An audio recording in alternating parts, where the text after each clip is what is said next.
একদিন গর্ভের জঙ্গলে দেখা হলো এক বাঘ, এক হাতি আর এক শেয়ালের। তারা তিনজনে জঙ্গলে আলাদা আলাদা জায়গায় রাজত্ব করত। একদিন একটা বড় গাছের নিচে তারা বিশ্রাম নিতে বসল।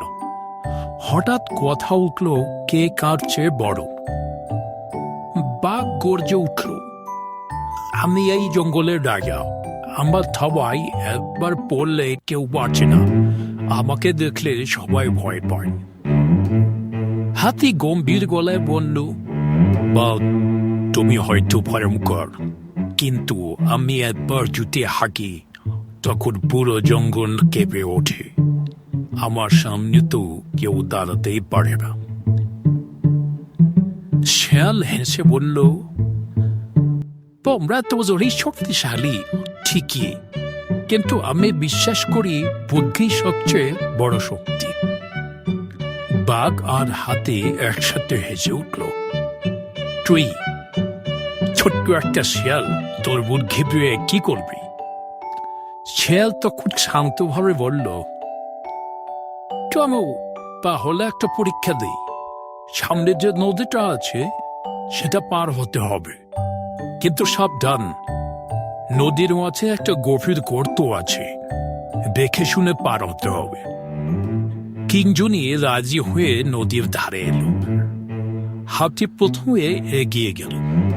সে ভাবল, আমি তো অনেক বড়, একটা গর্ত আমাকে আটকাতে পারবে না। সে জলে নেমে হাঁটতে লাগলো, কিন্তু কিছু দূর যেতেই হঠাৎ পা পিছলে পড়ে গেল গর্তে। অনেক কষ্টে নিজেকে টেনে তুলল আর কাঁদতে কাঁদতে বলল, কি বিপদ। এরপর বাঘ এলো। সে ভাবল, আমি তো দুর্দর্শী, আমি সাবধানে যাব। সে নদীতে ঝাঁপ দিল, কিন্তু সেও গর্তে পড়ে গেল। অনেক ঝামেলা করে সে উঠল, শরীর পুরো ভিজে কাঁপছে। শেষে এলো শেয়াল। সে প্রথমে নদীর চারপাশটা ভালো করে দেখে নিল। তারপর জঙ্গলে ফিরে একটা লম্বা শুকনো গাছের ডাল নিয়ে এলো। সে সেই ডালটি নদীর দুই পাড়ের মাঝে রেখে ছোট্ট একটা সাঁকো বানালো।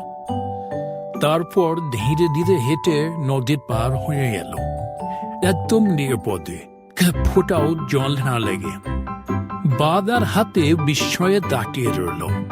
বাঘ বলল, শেয়াল, আমরা ভুল করেছি, শুধু শক্তি দিয়ে সব কাজ হয় না। হাতি মাথা মেরে বলল, তুই সত্যি বুদ্ধিমান, আজ থেকে তোর সাথে কখনো ঝগড়া করব না। শেয়াল মুচকি হেসে বলল, এই জঙ্গলে যার মাথা আছে সেই আসল রাজা। নীতি কথা, শুধু শক্তি নয়, সঠিক সময়ে বুদ্ধি ব্যবহার করাই মানুষকে জয়ী করে তোলে।